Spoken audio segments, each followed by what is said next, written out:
जय श्री कृष्णा, राधे राधे। दोस्तों, आज हम आपको कार्तिक मास के बारे में बताएंगे कि कार्तिक मास का महात्म्य क्या है।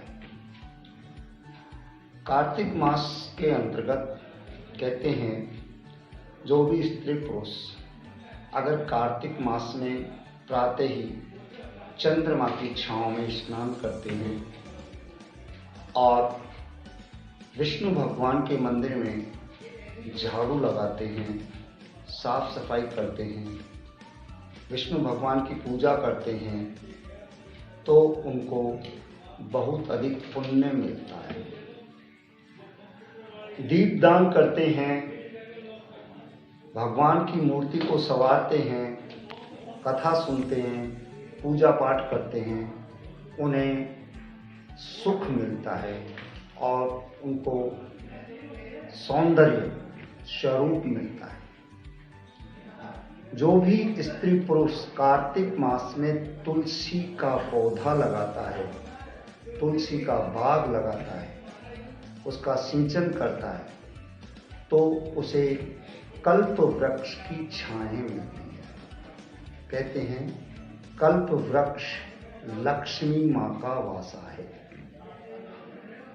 कल्प वृक्ष में लक्ष्मी माँ निवास करती है विष्णु भगवान के साथ में और वहाँ लक्ष्मी सदा विराजमान रहती है। तो कार्तिक मास का यह पुण्य है, कार्तिक मास का यह महात्म्य है।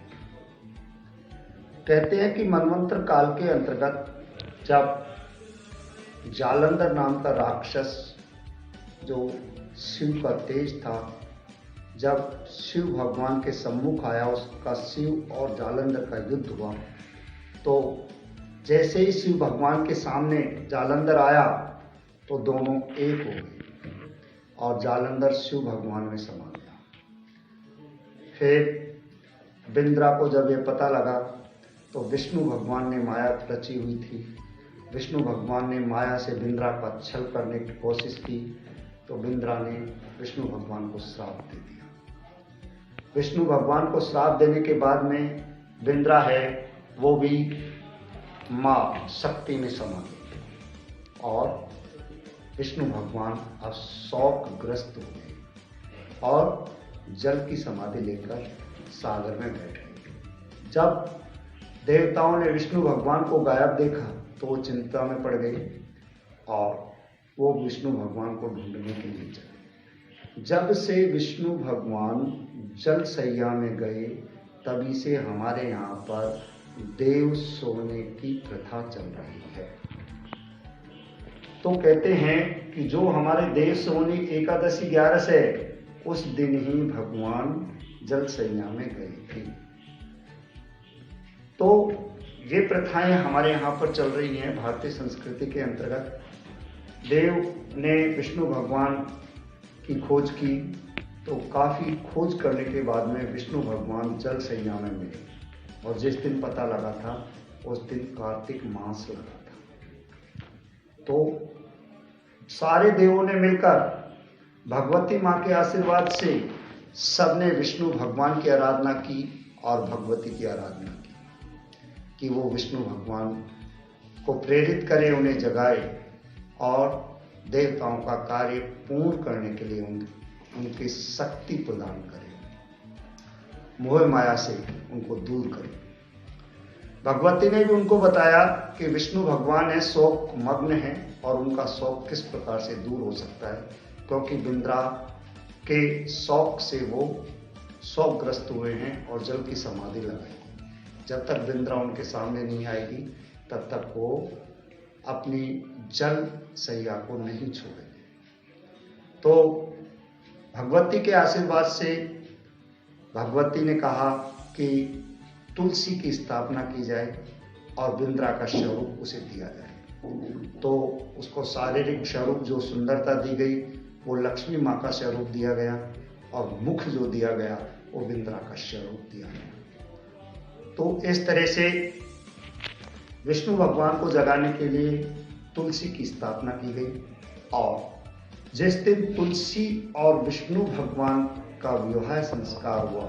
उस दिन कार्तिक शुक्ला एकादशी थी और उसी एकादशी को तुलसी विवाह के नाम से जाना जाता है और देव उठान एकादशी के नाम से जाना जाता है। और उस दिन तुलसी और विष्णु भगवान का विवाह संस्कार हुआ था। इस तरह से जब कार्तिक मास में जो देवताओं ने भगवती और विष्णु भगवान की जो आराधना की थी, उसका प्रतिफल श्री विष्णु भगवान ने दिया था कि जो भी कोई व्यक्ति स्त्री पुरुष कार्तिक मास में अगर वो देवों की तरह पूजा पाठ करेगा, स्नान आदि करेगा और दीप दान करेगा, उसे मेरे बैकुंठ का वासा मिलेगा, उसके सारे पाप नष्ट हो जाएंगे। तो दोस्तों, कार्तिक मास का महात्म्य यही है कि विष्णु भगवान और लक्ष्मी माँ ने वरदान दे रखा है कि जो भी स्त्री पुरुष कार्तिक मास में चंद्र छाया के अंतर्गत जलाशयों पर जाकर, एकांत में जाकर और नदी नालों में जाकर जो स्नान करते हैं, उनको पुण्य मिलता है, उनका शरीर निरोगी होता है, सुंदर देह मिलती है। और जो तुलसी का सिंचन करते हैं, दीपदान करते हैं, उनको वैकुंठ का वासा मिलता है और वो अंत समय में वैकुंठ में वास करते हैं। जब जब भी विष्णु भगवान पृथ्वी लोक पर मनुष्य जीवन में अवतार लेते हैं, तो वो भी विष्णु भगवान के साथ में पृथ्वी लोक पर आते हैं और भगवान की लीला का आनंद प्राप्त करते हैं। तो दोस्तों, ये कथा मैंने आपको सत्यभामा और श्री कृष्ण भगवान का जो संवाद हुआ था, उसके आधार पर बताई है कि सत्यभामा ने श्री कृष्ण भगवान से पूछा था कि मैं कौन से पुण्य करके आपकी सहभागिनी बनी हूँ। तो श्री कृष्ण भगवान ने उन्हें बताया कि तूने जन्मांतर जन्म पिछले जन्म में सतयुग के अंतर्गत तूने मेरी इस तरह से पूजा पाठ की थी, कार्तिक स्नान किया था और संपूर्ण मेरी पूजा पाठ करने से, एकादशी व्रत करने से तुझे फल मिला है और तू जन्म जन्मांतर इस युग में मेरे साथ मेरे सहभागिनी बनी है। तो दोस्तों, हमें सबको कार्तिक मास का ये महात्म्य याद रखना चाहिए और कार्तिक मास का फल लेना चाहिए। इस वर्ष कार्तिक मास कब प्रारंभ होगा? 30 अक्टूबर को चतुर्थी, दस चतुर्थी रहेगी अर्थात 14 रहेगी। तो 5:47 तक 54 मिनट तक उसका असर रहेगा और 54 मिनट पर प्रतिपदा लग जाएगी। इसलिए कार्तिक मास जो है वो 31 तारीख से शुरू होगा, क्योंकि 31 को प्रातः ही तो पूर्णमासी रहेगी, 8:20 पर रात्रि को प्रतिपदा लग जाएगी। तो कार्तिक मास का पुण्य 31 तारीख को प्रातः से ही प्रारंभ हो जाएगा। जय श्री कृष्णा, राधे राधे।